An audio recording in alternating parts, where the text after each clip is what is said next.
perkara-perkara tertentu yang perlu penganalisaan yang lebih dalam dan untuk memastikan, nah inilah menggunakan TAA ini.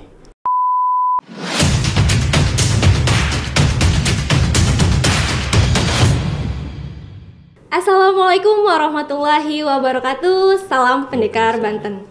Halo Sobat Pendekar, welcome back to our channel. Kembali lagi dengan saya Bribda Yustika sebagai host podcast kali ini.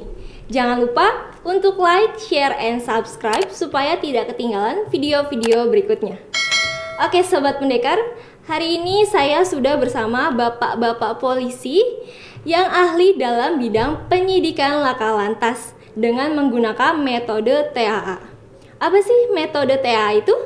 Kita simak ya. Namun sebelum itu, di sini sudah ada AKP Trisutrisno SHMM dan Ibda Andri dari Ditlantas Polda Banten. Gimana Pak kabarnya hari ini? Alhamdulillah. Sehat. Sehat Pak, alhamdulillah. Bisa disapa Pak, Sobat Pendekar Bantennya. Assalamualaikum. Waalaikumsalam. Gimana nih Pak, sudah berapa lama menjadi penyidik di Laka Lantas? Saya jadi penyidik laka lantas semenjak lulus secapa tahun 2010.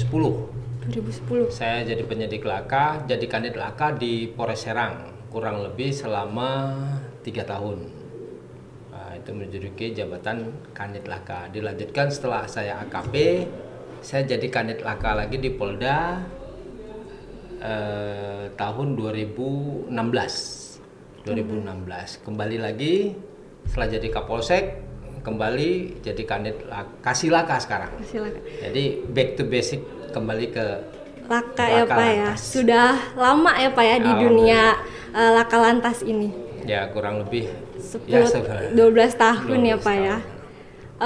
Pak, dalam penyidikan laka lantas ada berapa metode Pak? Untuk sekarang itu kita menggunakan ada 2 mode sebenarnya.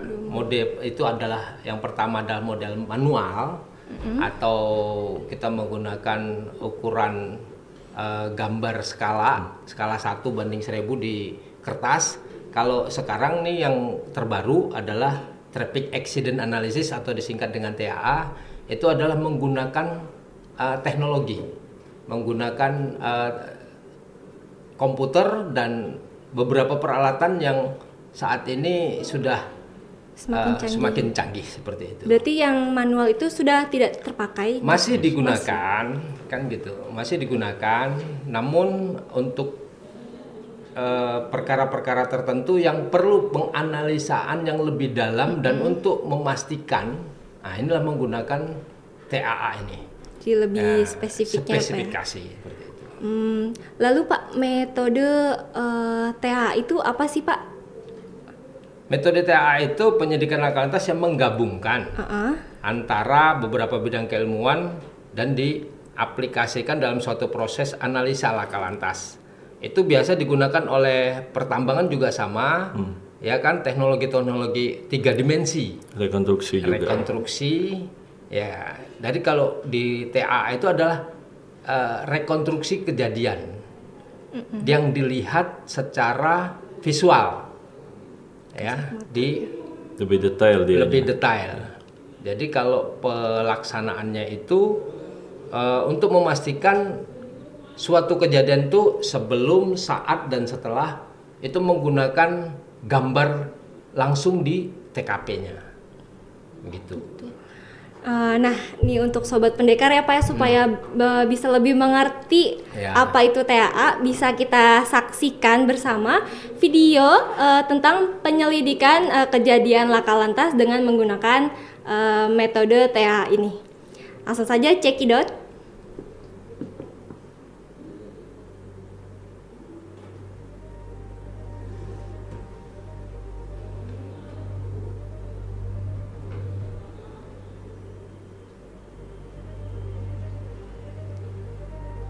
Nah, ini peristiwa kecelakaan waktu hari Senin tanggal 18 Januari 2022 di kilometer tol Tangerang Merak, kilometer 46.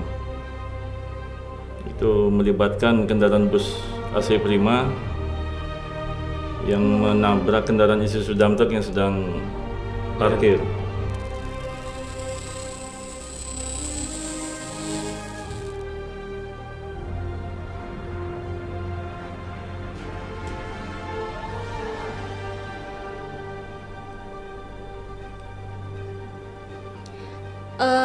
Untuk waktunya berapa lama itu Pak? Proses waktu menggunakan metode TAA itu? Jadi kalau penanganan kecelakaan lalu lintas menggunakan TAA ini, kita harus sterilisasi jalan yang TKP itu kurang lebih 10-15 menit. Ini harus steril karena kita akan mengambil gambar langsung dari lokasi, baik itu dari atas menggunakan drone maupun nanti menggunakan kamera apa namanya itu, Dre? Ya, kamera 3D laser scanner namanya. 3D laser. Nah, ini. Scanner. Nah, ini alatnya, Pak. Alatnya ini. Ini. Alatnya. Nah, ini alatnya akan digunakan nanti untuk merekam situasional jalan lingkungan yang ada di TKP. Nah, alat ini bisa merekam semuanya yang ada di sana. Makanya yang tidak kasat mata juga bisa. Enggak. Oh gitu. Kasat mata enggak. Kita bisa manggil ahli spiritual yang gitu. Iya. Nah, ini dengan laptop juga. Oh iya. Oh, iya, seperti itu. dituangkan nanti juga laptopnya juga sudah dilengkapi dengan aplikasi PC Crash. Nah, ini hasilnya menjadi rekonstruksi secara 3 dimensi. Nah, ini lebih jelas ya Pak ya? Sebelum, sesaat, dan setelahnya. Jadi di dalam rekonstruksi TAA ini, jadi dibagi dari masing-masing dari lokasi TKP, itu kita dari tim kita itu menentukan titik-titik dulu. Jadi satu titik ke titik yang satu penentuannya itu 20 meter. Itu bisa maksimal sampai 7 titik. 7 titik dari 7 titik. Tempat TKP tersebut Ya, Pak. betul. Sebelum dan sesudahnya. Siap, betul. Jadi di 3 dimensi ini kita bisa lihat dari posisi dalam mobil seperti apa, kemudian dari samping kiri, kemudian dari atas. Kita bisa lihat kendaraan itu melaju, kecepatannya diketahui, kemudian sebelum kejadian, saat kejadian, dan setelah kejadian. Berarti itu persentase akuratnya berapa persen tuh Pak kalau menggunakan metode ini? Kalau metode ini kemungkinan 90% hampir mendekati ya Pak. Karena dia menggunakan kinematika dianya, jadi lebih akurat, lebih detail untuk menggunakan alat ini. Lebih memudahkan ya Pak ya sekarang tuh. Apakah semua laka lantas bisa diselidiki dengan menggunakan metode TA ini Pak? Tidak semua, karena keterbatasan peralatan perlengkapan. Kita di Polda Banten ini baru punya 1 dan sekarang ini sedang turun lagi untuk Polres juga Polres tertentu yang tingkat laka lantasnya tinggi. Nah, kemudian untuk perlengkapan ini tidak murah, ini cukup mahal. Jadi maka Polri menggunakannya juga tertentu saja, tidak semua. Yang sifat-sifatnya kecelakaan yang membutuhkan penyidikan lebih dalam. Contohnya seperti tadi ya Pak ya. Untuk kriteria laka lantas yang menggunakan TA ini, selain yang seperti tadi itu seperti apa Pak? Kita gunakan biasa di kasus laka jol, laka menonjol, kemudian laka yang melibatkan agak berat, laka lantas yang berat, laka lantas yang berat itu kemudian atau sifatnya orang publik lah. Konsumsi publik atau viral. Berarti sejauh ini sudah banyak dipakai ya Pak ya metode ini tuh? Sudah. Sudah berjalan berapa lama Pak menggunakan metode ini? 2 tahun ini ya? Secara rutinitas Lebih kurang sudah berjalan hampir 3 tahun kebetulan. Sejak alat digulirkan, alat ini harus diaktifkan terus. Apakah dengan TA ini bisa berpengaruh terhadap angka laka lantas di Polda Banten ini, Pak? Kalau ini bukan mencegah, kalau ini adalah pengungkapan. Untuk pembuktian, rekonstruksi kejadian. Jadi gimana bukan, kejadiannya? Bagaimana kejadiannya supaya baik itu penyidik, nanti penuntut ataupun nanti keluarga atau pihak lain yang ingin mengetahui kronologis kejadiannya seperti apa dan akibatnya seperti apa, ini yang masyarakat biar memastikan oh iya seperti ini kejadiannya. Supaya ada gambaran. Polisi tidak hanya bisa menceritakan tapi memvisualisasikan seperti itu. Luar biasa sekali ya Pak ya, metode ini tuh sangat bermanfaat untuk banyak orang ya Pak ya.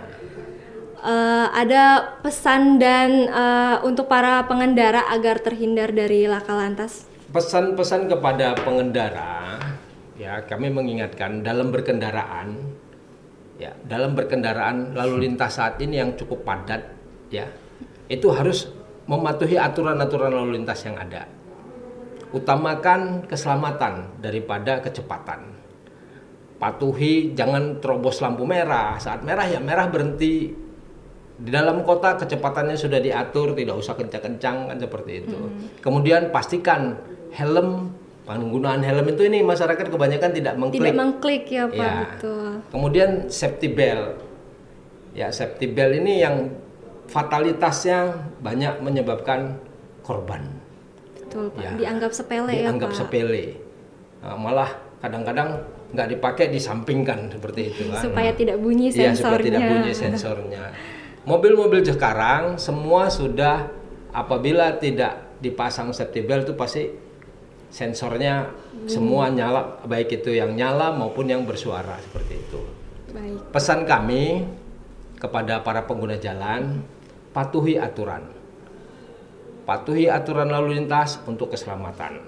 Kalau kami sering menghimbau itu stop pelanggaran, stop kecelakaan, keselamatan untuk kemanusiaan. Baik Pak. Nah untuk Sobat Pendekar itu tadi metode TAA yang sangat membantu ya Pak. Untuk Sobat Pendekar yang sering berkendara harus utamakan keselamatan sebagai kebutuhan demi kebaikan diri sendiri maupun orang lain. Karena kita tidak akan pernah tahu ya Pak apa yang akan terjadi nantinya. Baik Pak, terima kasih sudah menyempatkan hadir di studio kami. Semoga sehat selalu dan sukses dalam berkarir. Ya. Sobat Pendekar, mungkin ini podcast kali ini. Dan jangan lupa untuk like, share, and subscribe supaya tidak ketinggalan video kita berikutnya. Dan jangan lupa untuk Sobat Pendekar yang ingin request tentang materi yang akan dibahas bisa komentar di kolom komentar di bawah ini. Dan ingat, jauhi kejahatan, narkoba, dan tetap berprestasi. Salam Pendekar Banten. Wassalamualaikum warahmatullahi wabarakatuh. Waalaikumsalam warahmatullahi wabarakatuh.